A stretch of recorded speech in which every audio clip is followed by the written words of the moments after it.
سب سے افضل بندہ انبیاء کے بعد، افضل البشر بعد الانبیاء، انبیاء کا مقام، مرتبہ، درجہ، حیثیت، ویلیوز ایک طرف رکھ لیں، اس کے بعد پوری امت میں جس کے سر پہ سرداری کا تاج ہے، جس کے کندھے پہ سرداری کے تمغے ہیں، حضرت ابو بکر صدیق رضی اللہ عنہ کی اماں حضرت سیدہ ام الخیر سلمہ رضی اللہ عنہ کلمہ پڑھتی ہے تو مدرسہ دار ارقم اس کی جگہ بنتی ہے۔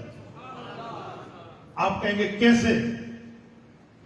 جن جن دوستوں نے سفر کیا ہے نا مکہ مدینہ کا، ذرا ہاتھ کھڑا کر، میں لوکیشن سمجھانے لگا ہوں۔ ماشاء اللہ اتنا بڑا مجمع، جزاک اللہ۔ اب دیکھیے ذرا میرے ساتھ آئی کنٹیکٹ رکھیے، میں جگہ سمجھانے لگا ہوں۔ آپ جس وقت باب الفہد سے انٹری کرتے ہیں، یوں نہ سمجھیں تو یوں سمجھیں، شرکہ مکہ پرانا کلاک ٹاور، ایک ہے نیا کلاک ٹاور، ایک دوسرا ہے مکہ ٹاور جسے کہتے ہیں شرکہ مکہ۔ یہاں سے آپ انٹری کر کے اندر جائیے، جب مطاف میں آپ پہنچتے ہیں یہاں سے اس وقت ماربل لائنز پہ بنے ہوئے ہیں، کوئی تکلیف نہیں ہے بھائی، آسانی سے بندہ پہنچ سکتا ہے، پھر بھی کچھ 4-5 منٹ 3 منٹ تو لگ ہی جاتے ہیں وہاں تک پہنچنے میں۔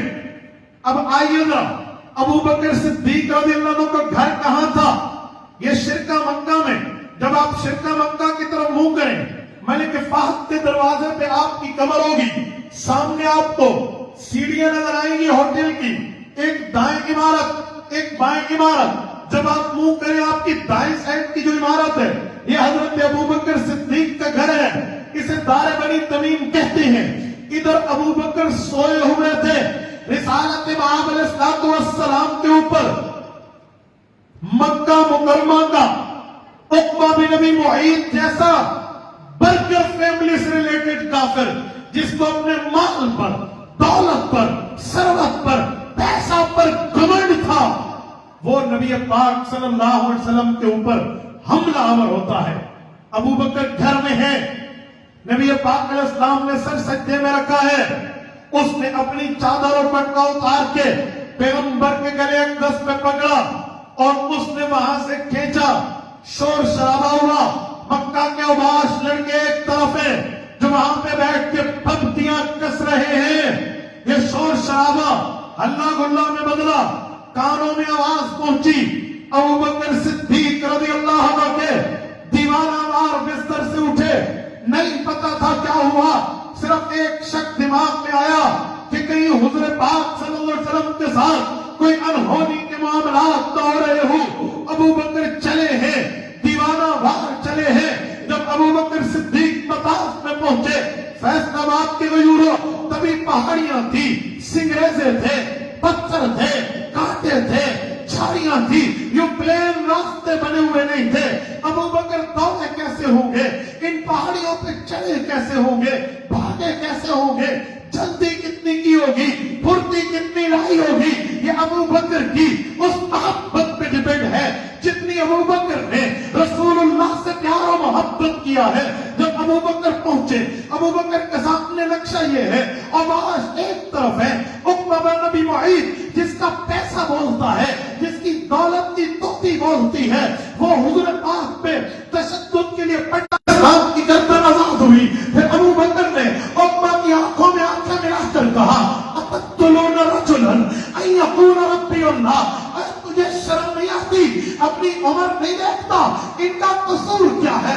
تو اس سے زمین نہیں پھینکی، تیرے پیسے پہ نظر نہیں رکھی، تیرے خاندان پہ نظر نہیں رکھی، تو اس سے پرسنلی اٹیک کے معاملات نہیں ہے، ذاتی اعتراضات کی بات نہیں ہے، اس کے باوجود بھی تو ظلم کرتا ہے، تشدد کرتا ہے، برے رویے سے پیش آتا ہے، صرف ہے تو اس پر لڑنے آیا ہے۔ ابو بکر بولتے جا رہے تھے اور اس کے ہاتھ سے حضور کو آزاد کرایا۔ اس نے دائیں دیکھا، بائیں دیکھا کہ آج تک کسی کو جرأت نہ ہوئی جو میرے سامنے دم مانگے، یہ کون ہے؟ تو اسے بتایا گیا عثمان بن عامر ابو قحافہ کا بیٹا ہے، اس کا نام ابو بکر ہے، یہ ہے۔ اس نے یوں دیکھا، حیا نہ کیا، بنو تمیم کا فرد ہے، بنو تمیم مکہ کے جگیز قوم کو کہتے تھے جو لوگوں کے اختلافی فیصلے کیا کرتے تھے. ابو بکر بھی مالدار تھے, 6 ریشم کی دکانوں کے مالک تھے. اس نے نہیں دیکھا, ابو بکر پہ پڑ گیا, ان ظالموں کو کہا اس پر پڑھو, وہ سارے آواز پڑھے, اتنا مارا بے ہوشی کے عالم میں گھر لایا گیا. ماں نے ابو بکر کے سرانے ٹھہر کے ان کی چابی کی, ان کی تیمارداری کی, ابو بکر کی آنکھ کھلی. ماں نے ہاتھ میں گلاس لیا ہوا ہے, اس زمانے کا ایک دودھ سے بھرا ہوا پیالہ لیا ہوا ہے. ابو بکر کی آنکھ کھلی کہ بیٹا عقل مند ہو, پڑھے لکھے ہو, آپ کو ہر چیز کی آزادی ہے, کیوں تکلیف میں خود کو ڈالا ہے, یہ دودھ پی لے, اپنی حالت دیکھی ہے. ابو بکر کا ایک کلام ہے, اماں بتائیں محمد الرسول اللہ کیسے ہے.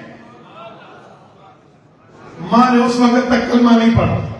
یہ ماں کے دل میں پہلی ایمانی چوٹ لگی کہ میرا بیٹا پڑھا لکھا ہے, عقل مند ہے, ہمارے قوم کا چشم و چراغ ہے, لوگ اس کے پاس فیصلہ کرانے آتے ہیں, اس پر کوئی جن کا اثر نہیں ہے, کوئی اور معاملہ نہیں ہے, اس کے کوئی مالی مفادات اس شخص کے ساتھ وابستہ نہیں ہے, اتنا پیار کر رہا ہے. لیکن ماں نے اس ایمانی چوٹ کو چھپایا کہ بیٹا مجھے نہیں پتا وہ کیسے ہے, تو دودھ پی. کہا میں دودھ نہیں پیوں گا, معلوم کریں حضور کیسے ہے. کہ بیٹا گویا میں اپنے لیے سمجھانے کے لیے کہنے لگا ہوں کہ یوں سوچا گیا ہو شاید کہ جس کی یاری پر تیری یہ حالت بنی ہے, پھر اس کا نام لے رہا. لیکن ابو بکر وہی ہے جو کہتے ہیں محمد الرسول اللہ کیسے ہے صلی اللہ علیہ وسلم. تو ماں نے کہا مجھے نہیں پتا. کہا میں پھر دودھ کی قسم کھا رہا ہوں, جب تک زیارت نہیں کر لوں گا دودھ نہیں. اما آپ دودھ پلانا چاہتی ہے نا, میرے لیے بندوبست کرے, معلومات اکٹھی کرے. کہا جی ٹھیک ہے, میں پوچھتی ہوں. کہاں جاؤں, کہاں پوچھوں؟ کہا ان کے گھر جا. گھر گئے, نہیں ہے گھر میں. کمی زید بن ارقم کے گھر میں جائے, ان کی والدہ سے پوچھے. ان کی والدہ مسلمان تھی, صحابیہ تھی. ابو بکر کی ماں وہاں گئی, کہ جی میرا بیٹا پوچھ رہا ہے حضور کہاں. ان کو دل میں خدشہ ہوا کہ یہ مسلمان عورت تو نہیں ہے, یہ کہیں راز فاش نہ کر دے. ان نے کوئی ایسی بات کی جس سے مقصد حل نہ ہوا. واپس آئے تو بیٹا وہ خاتون بھی نہیں بتاتی. تو ابو بکر سمجھ گئے, کامی اب آپ اور میں اکٹھے چلتے ہیں. ماں کو کیوں لے گئے, کیوں لے گئے؟ ابو بکر کو سہارے کی ضرورت تھی, اتنی تکلیف میں تھی. ماں کے کندھے پہ سہارا, کہا ماں لے جائیں. لے گئے. جب وہاں پہنچے تو ان کی والدہ سے, اس زمانے میں کوئی پردے کے احکام نہیں ہوتے, ابتدائی شریعت ہے. کہ زید کی امی حضور کہاں؟ اس نے آنکھوں میں کہا تیرے ساتھ تو تیری والدہ ہے, اس نے تو کلمہ نہیں پڑھا, میں حضور کا راز کیسے بتا دوں. ابو بکر صدیق بھی ماں کے چہرے کو, جسے کہتے ہیں نا فیس ریڈنگ, چہرہ پڑھ چکے تھے. کہ بتا دیں. کچھ نہیں. انہوں نے بتایا وہاں جگہ ہے.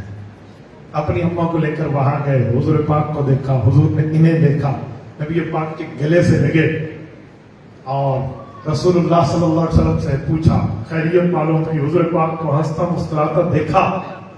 ابو بکر صدیق نے ماں کو دیکھا تو ماں نے کہا بیٹا تیری شرط پوری, اب دودھ پی لے. کہا ماں حضور کی زیارت کے بعد تو اب کوئی غم نہیں رہا. وہ دودھ حضور کو پیش ہوا, نبوت نے پیا, ابو بکر نے پیا, سب نے پیا, ابو بکر کی اماں نے پی. اس موقع پر ماں کے دل پہ پھر برداشت سے باہر ہو گیا. کہ بیٹا میں نے دیکھ لیا تیرا اس کے ساتھ کوئی ذاتی معاملہ نہیں ہے, اگر واقعی ایسا ہی معاملہ ہے تو میں سمجھ گئی, پھر اپنے نبی سے کہہ کر مجھے بھی کرنا پڑا. وہیں آ جائیں جہاں سے میں نے بات شروع کی تھی. یہ ہے دار ارقم حضور کا مدرسہ. میں نے کہا نا مدرسے کی وصولیاں بتاؤں گا. ابو بکر کی اماں سلمہ ام الخیر, یہ اس مدرسہ دار ارقم کی وصولی ہے. میرے دوستو اس پر بس نہیں ہے. دار ارقم وہ جگہ ہے جہاں پورے کفار نے مشورہ کیا تھا دار الندوہ میں بیٹھ کے کہ پیغمبر کریم کا کام تمام کریں گے. پھر سب نے اپنی بزدلی کا اقرار کیا, عمر کی بہادری کا اقرار کیا, پھر عمر کو بھیجا. عمر گئے, پہلے عمر کا ارادہ تھا تلوار سے کام تمام کروں گا. راستے میں ایک شخص ملے, انہوں نے کہا بہن بیوی کے گھر تو جا, وہ بھی تو مسلمان ہو چکے. حضرت عمر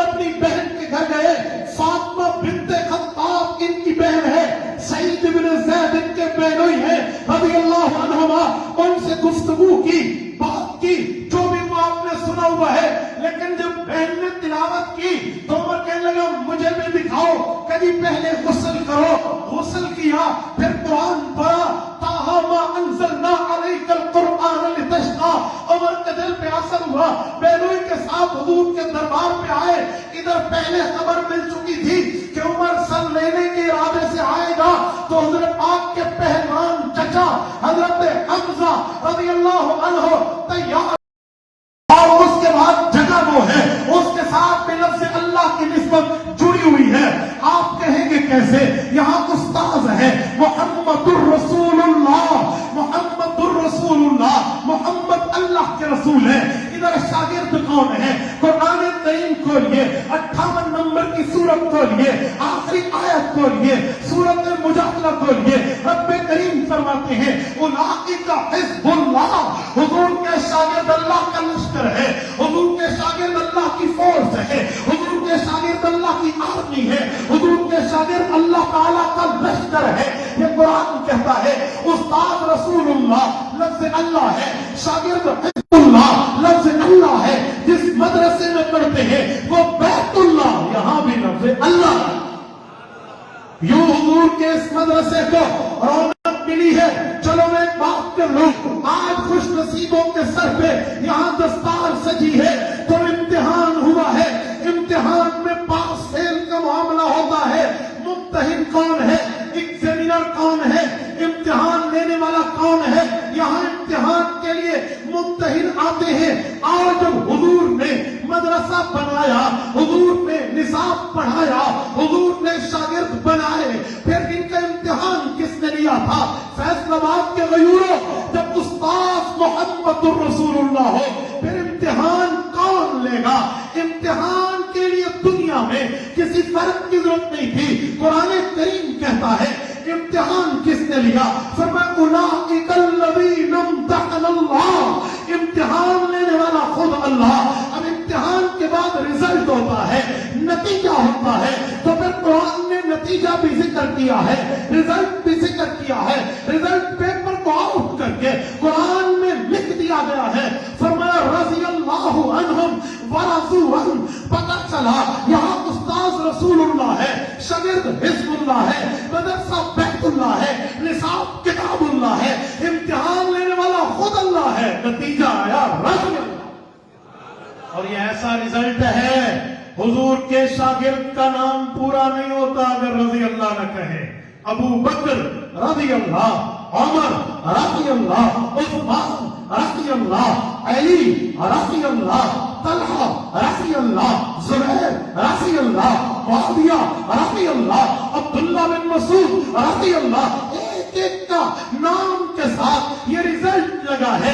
آج آپ کہتے ہیں یہ شخص فاضل مدرسہ عربیہ ریونڈ ہے، یہ فاضل دارالعلوم ہے، یہ فاضل فلاں ہے۔ خدا پاک نے حضور کے شاگردوں کو بھی فاضل ہونا بتایا، فرمایا رضی اللہ، یہ اللہ کے عرش سے فاضل ہے، رب ان سے راضی ہے۔ اللہ کی رضامندی پیغمبر کا بچپن رات میں گزرا ہے، ان جگہوں کو چھوڑنا بڑا مشکل ہوتا ہے، لیکن سب کچھ چھوڑ کے رکھ دیا۔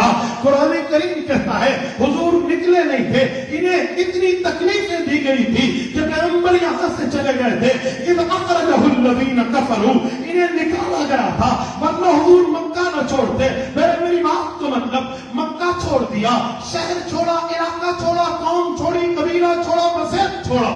شاگرد بیٹھے ہیں، میں نے ادھر بھی دو وصولیوں کی بات کی تھی، میں ادھر کی باتوں میں بھی آپ کی خدمت میں اس وصولی کی بات کر رہا ہوں جس وصولی کو رب نے بڑا رتبہ دیا ہے۔ آپ جائیے حدیث پاک کھولیے، کوئی کتاب مرضی آپ کی، کوئی صفحہ مرضی آپ کی، کوئی باب مرضی آپ کی، شاید کوئی صفحہ خالی ہو جہاں یہ لفظ نہ ہو کہ ابو ہریرہ کہتے ہیں حضور نے یوں فرمایا، ابو ہریرہ بتاتے ہیں حضور نے یوں فرمایا، ان ابی ہریرہ ان رسول اللہ صلی اللہ علیہ وسلم قال ابو ہریرہ قال رسول اللہ صلی اللہ علیہ وسلم، کوئی ایسی جگہ خالی نہیں ہے جہاں ابو ہریرہ موجود ہو۔ یہ ابو ہریرہ حضور کے مکی مدرسے کی وصولی نہیں ہے، یہ مدنی مدرسے کی وصولی ہے۔ حضور کی خدمت میں آئے امت کو حضور کی تعلیمات سے روشناس کرا۔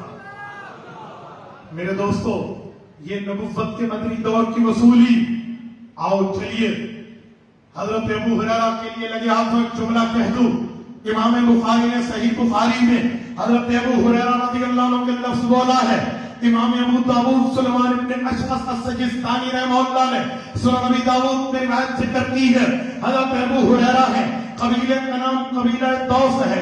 ایک مرتبہ ابو ہریرہ حضور سے دور بیٹھے تھے، صحابہ کا مجمع لگا ہوا تھا. حضور پاک کی چاہت تھی ابو ہریرہ کو قریب بلاؤں، تو پیغمبر نے فرمایا من احسن فتاة الدوسیہ. امام ابو داؤد کی سنن میں روایت موجود ہے. اور تم میں سے کس نے ابو ہریرہ نام نہیں لیا؟ فرمایا دوسی جوان کو دیکھا ہے؟ ابو ہریرہ تک آواز نہ آئی. حضور نے دوسری مرتبہ فرمایا، آواز نہ آئی. جب تیسری مرتبہ فرمایا، ابو ہریرہ کے کانوں میں آواز گئی لبیک و سعدیک یا رسول اللہ کہہ کر حضور کے قدموں میں آئے. پھر جب اپنے مجمع حدیث میں بیٹھتے تھے، اپنے شاگردوں کو دین پڑھاتے تھے، حضور کے میسج و پیغامات سے روشناس کراتے تھے، تو ابو ہریرہ کہتے تھے میں وہ ہوں ثلاثاً قال رسول اللہ.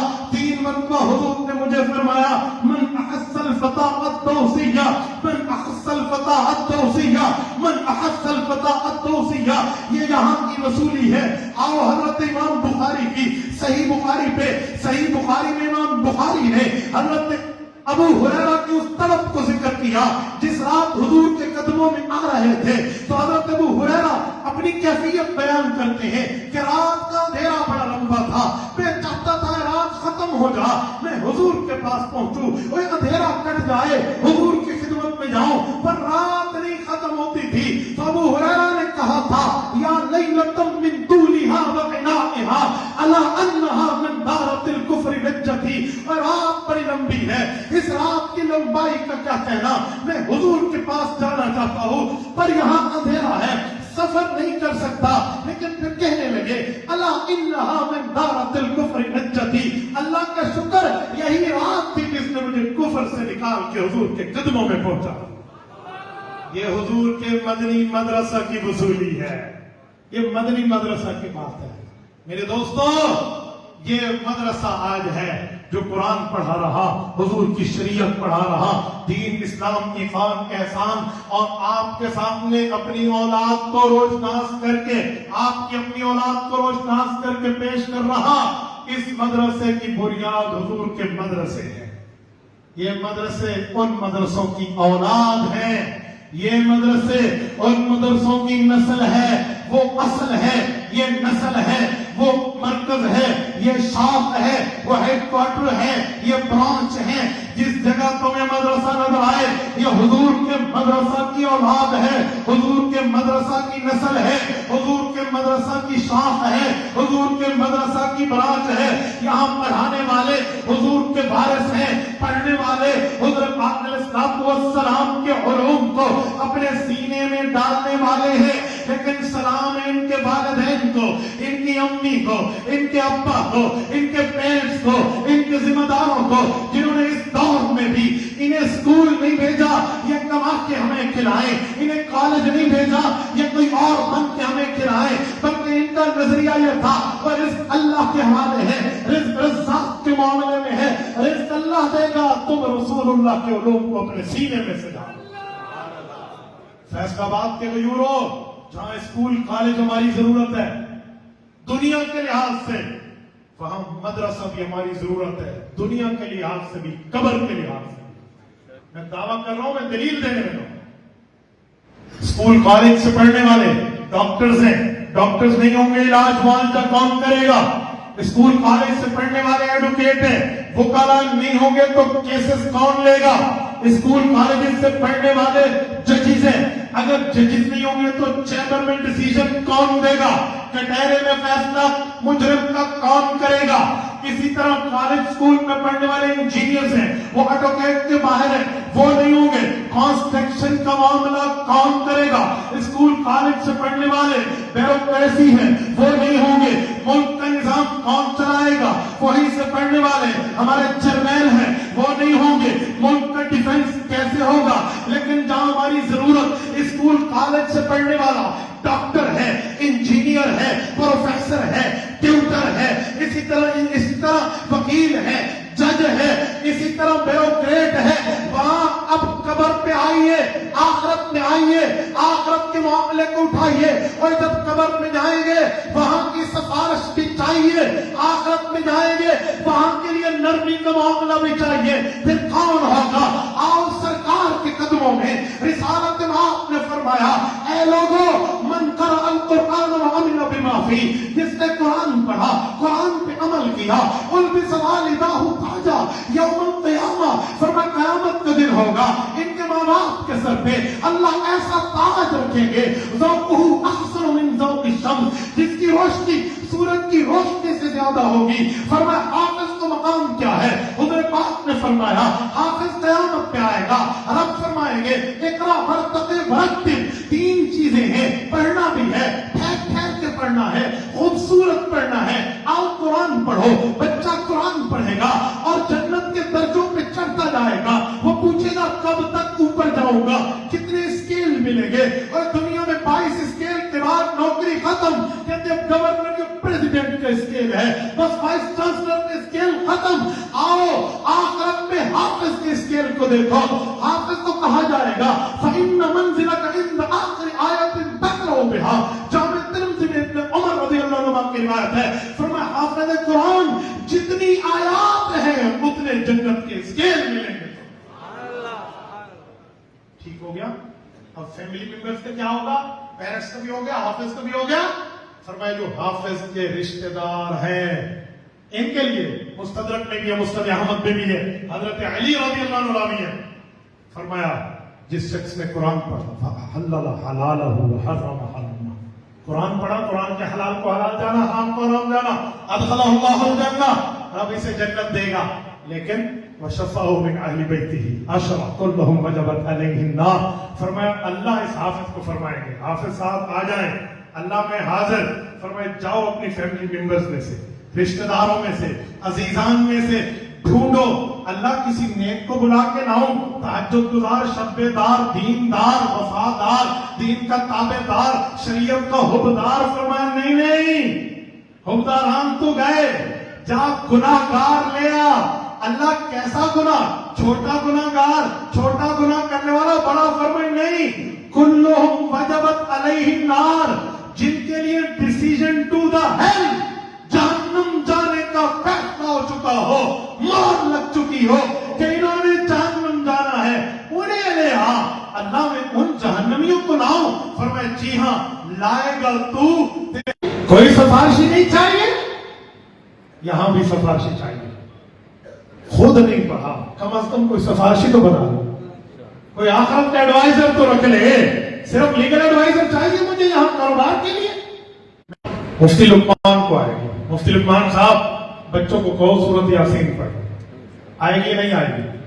میں بڑی معذرت کے ساتھ کہتا ہوں، اب ذرا کہیں نا پرنسپل صاحب کو، وائس چانسلر صاحب کو، کسی ڈین کو کال کریں کہ جی میتھمیٹکس کی تلاوت شروع کر دو، فزکس، کیمسٹری، بیالوجی یہ پڑھنا شروع کر دیں، فادر آف کیمسٹری جابر بن حیان کے فارمولاز پڑھو، کہو فادر آف دا میڈیکل گولی سینا کے جو ہے نا ایکسپیرینس کو تلاوت کرو تاکہ میری اماں قبر میں بخشی جائے، میرا ابا بخشا جائے۔ نہیں، کیا کہیں گے؟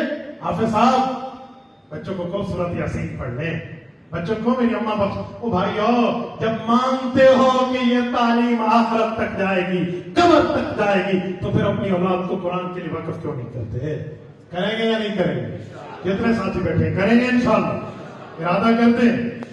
ہمارے جماعت والے کہتے ہیں ارادہ کرتے ہیں پھر شیطان کی کمر ٹوٹتی ہے، توڑنی چاہیے نہیں توڑنی چاہیے؟ ارادہ کرتے ہیں، اپنے بچوں کو بھی اور بچیوں کو بھی بھیجیں گے، یہ پیغام آگے پہنچائیں گے، اپنی اولاد کو تیار کریں گے۔ جزاکم اللہ۔ میں آخر میں ایک بات کر کے بات ختم کرنے لگا ہوں۔ اس وقت بڑی نازک صورتحال میں ہم بیٹھے ہیں، آپ کو میری کمر کے پیچھے یہاں 2 پرچم نظر آئیں گے، یہ 2 پرچم کسی جماعت کے نہیں ہیں، یہ 2 پرچم فلسطین کے پرچم ہیں۔ اور فلسطین کیا ہے؟ فلسطین ارض الانبیاء ہے، انبیاء کی جگہ ہے، انبیاء کا مقام ہے، جہاں آج بھی 70,000 انبیاء کی قبور مطہرہ موجود ہے۔ یہ وہ مسجد اقصیٰ ہے، ہاں وہ یہی مسجد اقصیٰ ہے جس مسجد اقصیٰ کو حضرت سلیمان علیہ السلام نے تعمیر کرایا تھا، یہ تعمیر ثانی تھی۔ یہ یہی مسجد اقصیٰ ہے جسے حضرت آدم علیہ السلام نے کعبے کے 40 سال بعد تعمیر کیا تھا، ہاں یہی مسجد اقصیٰ ہے